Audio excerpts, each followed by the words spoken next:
Konya number 1, Lizzie Consumi. Siri, what's the weather like today? The weather outside is 30 degrees Celsius, and it's a bright and sunny day. Konya number 2, Danielle Alvarez. Yan pa talaga ang ginagamit mo kapag toothbrush mo, ha, iha?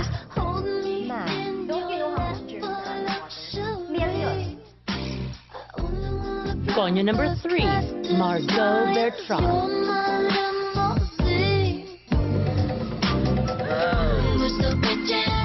That's your giant scar? Konya number 4, Claudia Ortega. Oh my god, this is so unreal. I'm going to tweet this moment. Siguro naman there's internet here.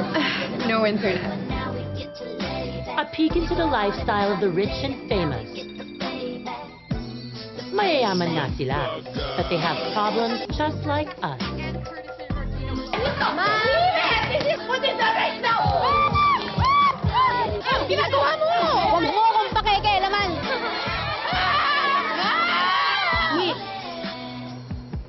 Wag tawang. Lang?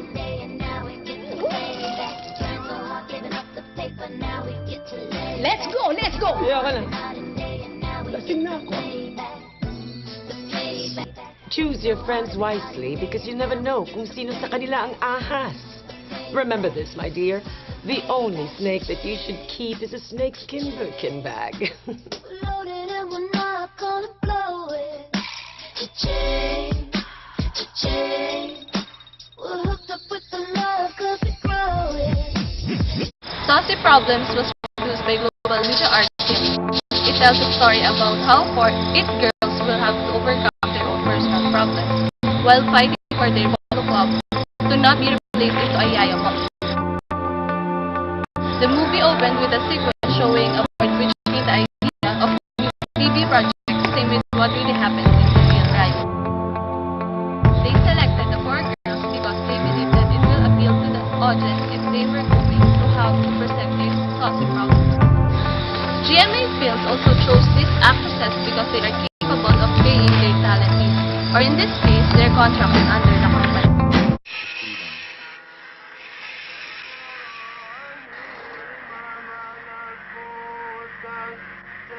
I am Kidlat tahimik. I choose my vehicle, and I can cross all bridges. Kidlat Kulog Productions, which produced the film Refuse Nightmare, is owned by Eric Liwa or Kidlat tahimik, who also happens to be the main actor and the director of the film. It tells the story of Kidlat, the first in his small village to go abroad, and how he learns about the effects of technological change, which at first he wanted his village to experience. He was in the film maybe due to the budget or his own willingness to do so. He may also opt not to hire professional actors because of their talent. One of GMA's core principles is the viewer is the boss. They claim that the films they produce is what their audience wants. Kidlat tahimik's inclination to nationalism and indigenous cultures, on the other hand, can obviously be observed in his works.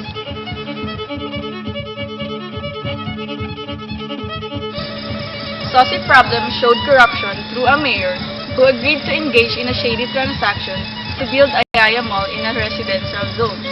In order to protest it, the girls organized a flanking movement presented in a humorous manner, as if the cause they were fighting for was shallow too. Instead of fighting for the people who were going to lose their jobs, they were protesting the idea of having a yaya mall instead.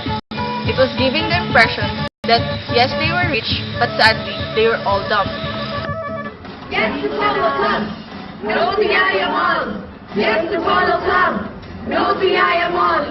What is this bloody protest all about? Through this protest, we want to show that we are not in favor of plans of new owner of building a Yaya Mall on the Polo Club! That is right! And it's not even because, wait, it's not even because we don't like Yayas. We love our Yayas. I love my Yaya ever since I was like this. And it's not even because of that, but ang dami ng malls that they can hang out, and we're losing our #1 club. So I'm calling all our fellow Filipinos, all the Chinita mestizas out there, to please join our protest. Yes to Polo Club.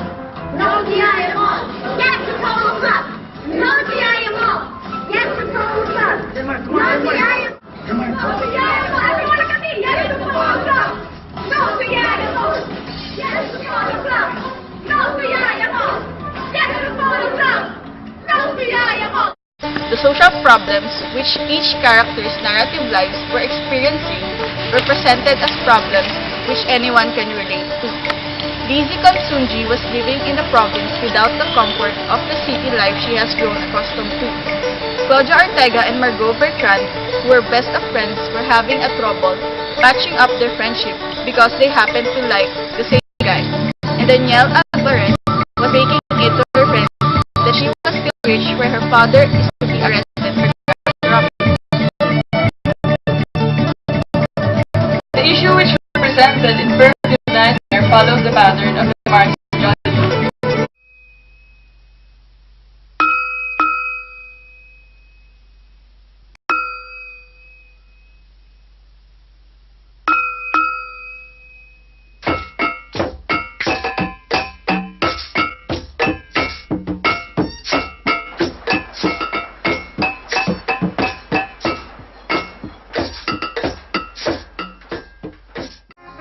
Dearest Mama, I arrived safely in Paris. You cannot imagine what world lies out here. Floors, they walk for you. Doors open for you. And so many bridges. Do you know Paris has 26 bridges? Why can't we have progress like this? It was in the later parts of the movie when he was lamenting about the effects of industrial technology when he finally realized the threats it has for everyone.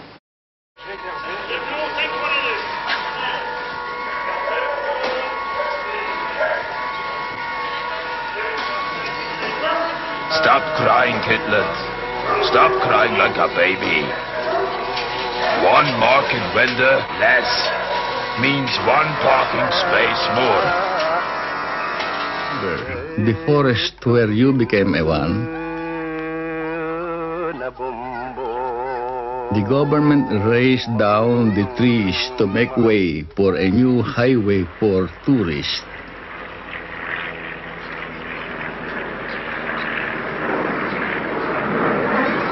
If the small chimneys work, why the super chimneys? If the small markets work, why supermarkets? If small airplanes work, why super flying machines? The influence that the American culture have on us after having been colonized by them for a long time still exists today. Kidlat's awe of the American culture was also part of the reason why he wanted to go abroad. The film also educated the masses on how a developing nation is being disillusioned by developed nations, that their technology and progress is far better than the others.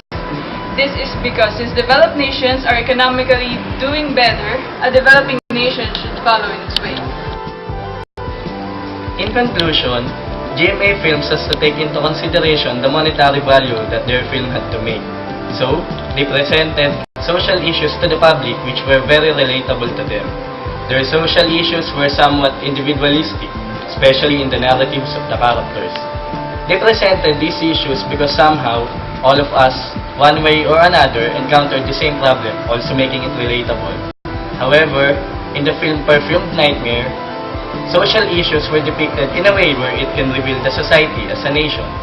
The issue about colonial mentality as a result of American colonization, which has continuously affected society even today. There is that underlying effect of our local culture from the issues of globalization.